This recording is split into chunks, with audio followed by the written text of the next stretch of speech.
Hi guys, it's the Black Bonsai Guy and I'm back here again today. Today we'll be going into hive number 2. I will be doing a general inspection. I will be checking for the queen, and if I don't find her, I'll look for signs of her. And I will look at food stores, just look at the overall health of the colony, and then I'll come back and I'll do some outtakes on what I found. So without further ado, let's get straight to it. It's the Black Bonsai Guy. All right, guys, we're back. Gonna go inside Hive 2 general inspection and just check for the queen, see if we're good.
Nice.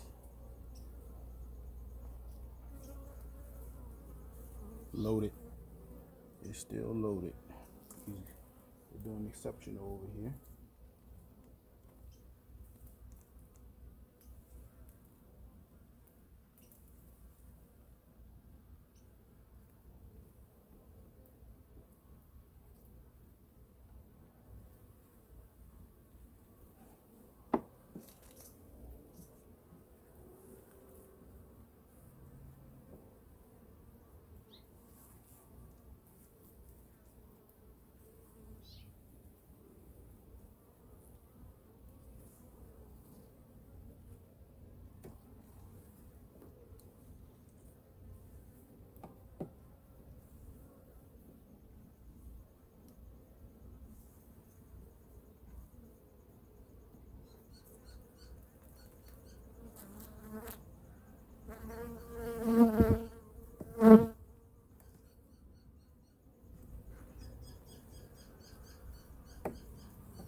This is one of the ones we added. Just checking to see if they ever filled it out. They haven't, which is not a big deal.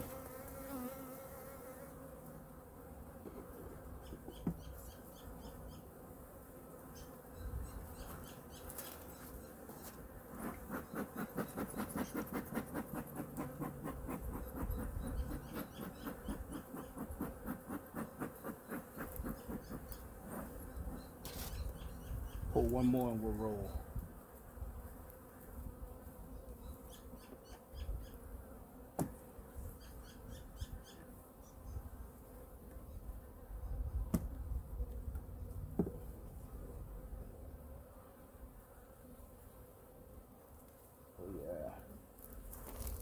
Loaded.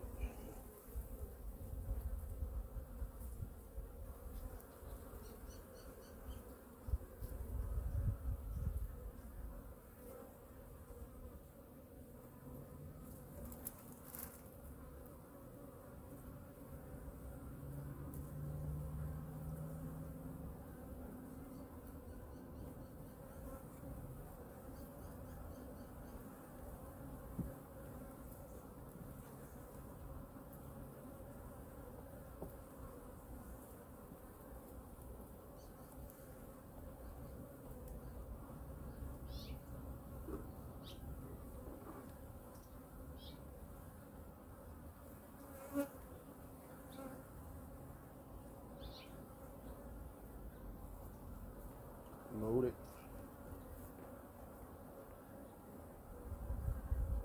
Absolutely loaded and heavy.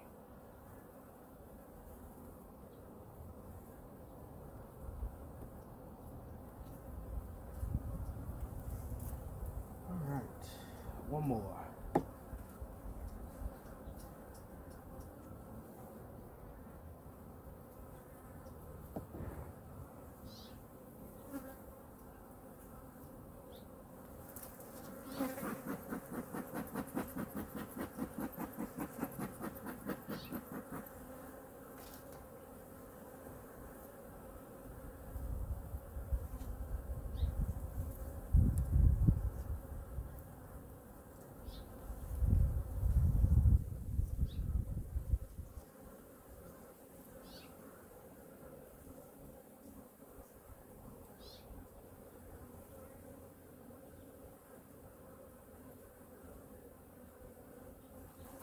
There's the queen right here.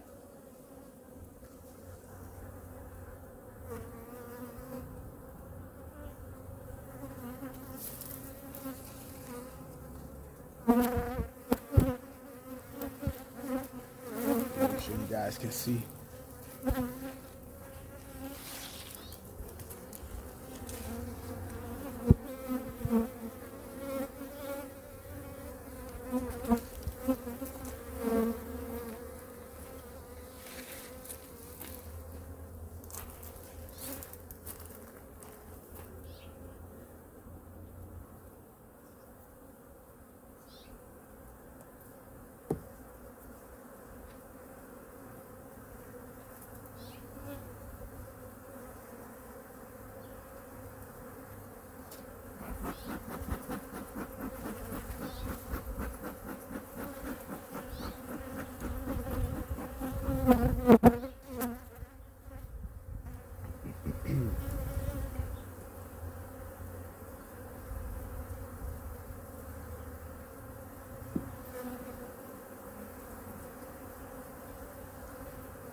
All right, let's put it back.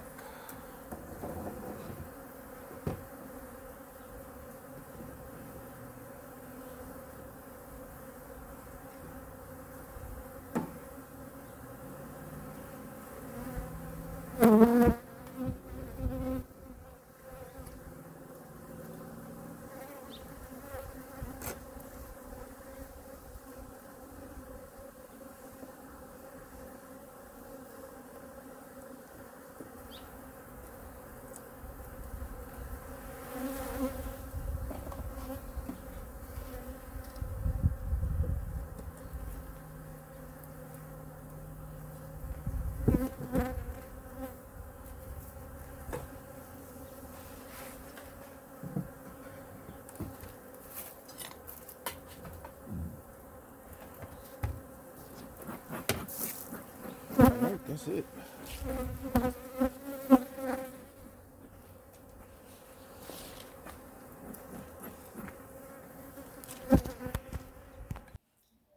All right, guys, I'm back. So this is my outtakes on hive number 2.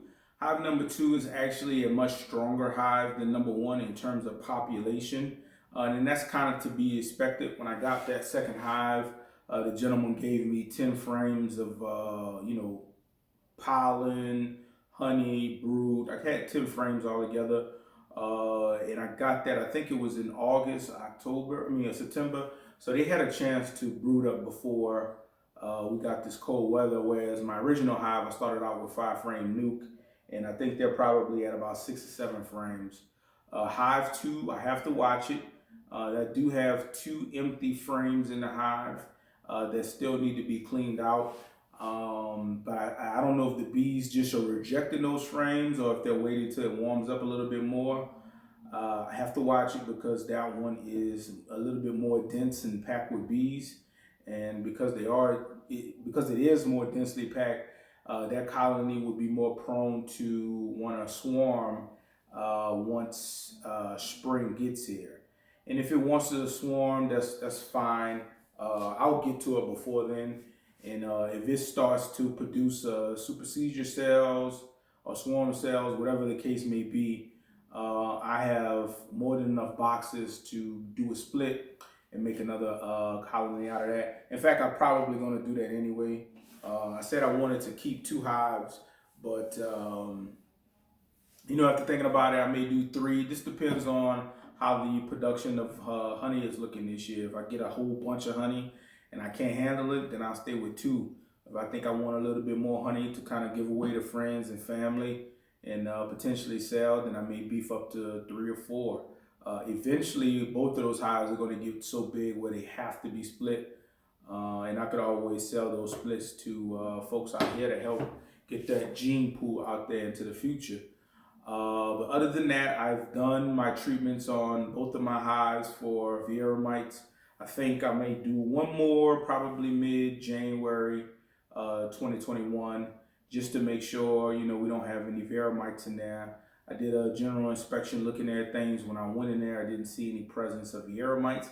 I did find the queen though, and I'll post a separate video on how my queen looks. It's a 2020 queen, so she's marked with the blue. She's gorgeous. She's doing her thing. That second hive was actually loaded with honey. Both of them were with respect to the population of bees that was in the hive. I would have thought that they would have consumed much more of the honey than they did, but actually these bees they're bringing in a good amount of honey. When I was picking those frames up, those frames were like 6, 7, 8 pounds heavy with honey. I put my J hook in and I lift one frame, and one of the frames actually broke. You know how you have the T-joint on the frame when you sit the frame in it like that? This part actually lifted out of it. So I'll either have to put a screw in that next year or just completely replace that frame, or be careful with it. Not sure what I'm going to do with it yet, but I will tend to it and make sure everything is good. I was surprised to see that much honey in that hive. When I was going through the second hive, I'm looking at all of the frames, and all of the frames, they had that, just a coating of bees on both sides, lots of nectar, uncapped honey in there, lots of capped honey. Like I said, the frames were heavy. I can't wait till the nectar flow happens this year so I can get some frames on those guys, and some foundations on them, and let them start populating it with honey. So I think it's going to be a wonderful bee season. This will be my first spring. So I've done summer, I've done late summer, I've done fall, I guess autumn if you want to count that. And now I'm into I guess we're getting, I don't know, it's hard to tell seasons in Tucson. I guess we're still in winter. I know in another month or so we got to start talking spring. So I guess I'm in mid-winter. I don't know if that's the appropriate term. But it was good going back in the hive and getting to see all the bees again. I went in there last week to look at hive number 1. Now I'm going in there this week again to look at hive number 2. and it's always fun looking at the bees. Towards the end of the video, I actually rode the bee when I came to show you guys the queen. Um, I had my hand on the frame, and when I rotated it, I actually rolled the bee, and that bee sent off some pheromones. So that's why you see the bees, they kind of picked up a little bit towards the end, but I was able to smoke them down and get the girls to calm down. So without further ado, I think I'll end the video there. It's the Black Bonsai Guy. Thanks for watching. Make sure you like, comment, and subscribe. Hit the notification bell so that you know when my videos come out. Feel free to share this video with all your friends and family. Commonly asked question is, how can you tell how the queen looks? Well, in this video, you see how the queen looks. She's marked with a blue dot. Every year a queen is born, or every year across the bee industry, we mark our queens with a specific color so that we know when that queen was born. And we do that because sometimes you sell hives, you sell colonies to folks, and they get it. And it's always good to know, based on the color of the bee, what year that bee was produced in. And also, it's important to know that because bees, they don't live forever. Queen bees, they don't live forever. I've seen things that say 1 to 5 years. I think on average they last between 3 and 5 years. As they get older, production seems to slow down a little bit. I know some commercial beekeepers, they replace their bees every 1 to 2 years, just to keep the hive healthy and the count high. I think I'll probably replace I've grown emotionally attached to my queens. So I'll see how this season does in terms of honey. And I think Hive 2 is going to be a stellar hive in terms of honey production. And if it is, then I think, I don't know if I would want to split that hive and get an outside queen, maybe a queen from Hawaii, and put in there, or if I would let them make their own queen. The only concern with doing that is, of course, being in Arizona and having those queens mate with any Africanized bees. I think to play it safe, I probably would order a queen from a known source, reputable source, just to make sure, everything's, I don't have any problems down the future with hive bees. But anyway, I digress. Special thanks to all my BBs and BGs, my bonsai boys, bonsai girls. If you're new to the channel, it's the Black Bonsai Guy. I'm out.